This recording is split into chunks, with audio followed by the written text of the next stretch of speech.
ময়মনসিংহের ফুলবাড়িয়ায় দেশের বৃহত্তম পশু কোরবানির মাঠে পবিত্র ঈদুল আজহা উপলক্ষে মহান আল্লাহর সন্তুষ্টি অর্জন ও ত্যাগের মহিমায় পশু কোরবানি করেছেন মুসল্লিরা।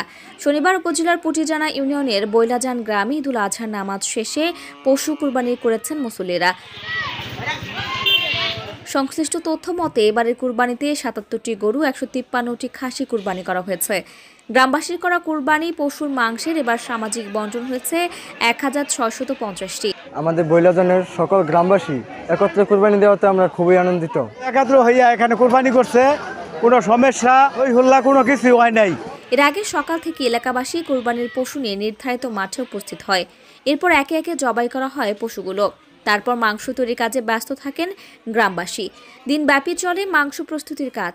দেশের অন্যতম বৃহৎ এই কুরবানির মাঠে কুরবানি চলাকালীন সময় বিরাজ করে আনন্দঘন পরিবেশ। সবাই একত্রিত হয়ে আমাদের এই গ্রামে সবাই এক জায়গায় কুরবানি করি। 7টি মসজিদ, 2টি ঈদগাহ মাঠ আছে, সব মিলে আমাদের সমাজ হচ্ছে একটা। এটা আমাদের মধ্যে আলাদা একটা আনন্দ বিরাজ করে এবং এটার সুনাম সারা বাংলাদেশ ব্যাপী। বৈলাজান কুরবানি মাঠ পরিচালনা কমিটির সভাপতি ইব্রাহিম খলিল বলেন, ঐতিহ্যগতভাবে বৈলাজান এই মাঠটি বৃহৎ কুরবানির মাঠ।